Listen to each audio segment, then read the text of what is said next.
In this video, let's run through a scenario and see how the debt payoff strategy calculator works with choosing the best method to tackle over $29,000 in debt. Here's the scenario. Here we have 7 different credit card balances to pay off. The total balance of all 7 totals $29,378.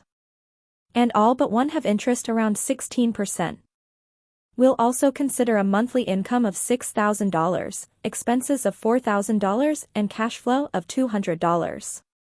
Let's go to the Debt Strategy Payoff tool and enter all these outstanding debts in the Your Data tab. We'll enter the quick description, balance, interest and monthly payment for the debts. These are all easily found on each debt statement. One option we'll look at is potentially utilizing a line of credit to help pay off the debt. It would be $15,000 at an interest rate of 12%. We'll go ahead and enter this information in the line of credit section as well. And that's it. We can now go to the Dashboard tab, enter the date we want to start and see how the payoff methods compare. In the Start Date cell near the top of the screen, let's enter a start date of January 1st, 2024. And let's make sure the line of credit button is selected for the Velocity Banking method. Now the Excel spreadsheet automatically calculates the results to compare 5 different methods to pay off the debt. We'll see results if the person does nothing, uses the debt snowball, debt avalanche, custom time-based method and velocity banking. Now, let's look a bit deeper into the details. We'll start with the velocity banking method. And we'll also look at a couple different ways to use velocity banking. First, let's look at a simplified scenario where our income and expenses don't yet come into play with the line of credit. Once the available line of credit is used, interest payments automatically are due. For this person to use their line of credit, the monthly payments will increase by about $180. We can see the minimum monthly payments are now $1,875 with the line of credit compared to $1,695 with normal payments. Right off the bat we see that velocity banking method is the fastest way to pay off the debt, but it's not the cheapest. We can see the debt snowball is almost $600 cheaper, but 3 months longer to pay off. Let's quickly take a look at the details. We'll click on the Debt Snowball tab and see what the sequence looks like for each credit card. Here we can get the detailed information on the specific debt payoff strategy. We can see here the debt is sequenced based on balance, from smallest to largest. Note how credit card number 2 is first on the list and had the highest interest rate. The spreadsheet will automatically sequence the debts correctly based on the method. On the right-hand side, we can see how long each debt will take to pay off in months along with the payments each month. If we scroll further to the right, the spreadsheet will automatically give the payoff month by month for each debt. Here we can see how much each month's payment should be for each debt and when each will be completely paid off.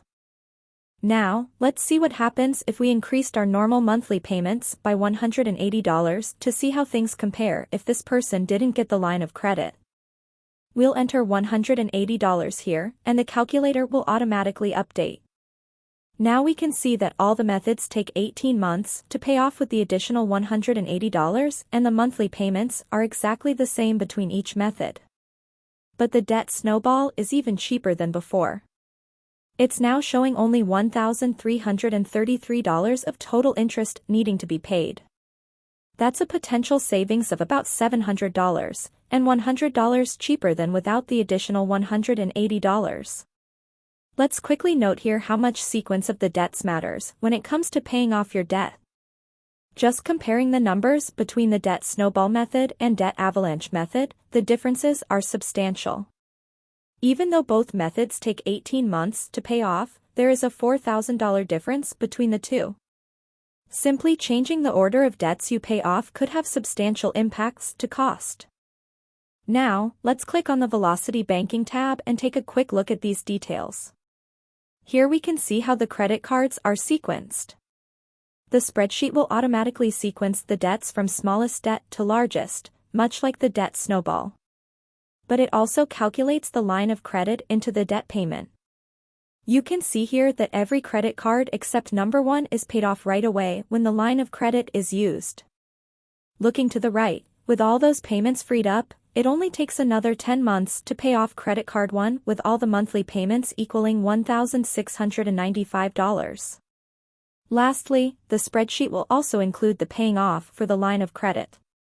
Once the last credit card is paid off, it only takes another 8 months to pay it completely.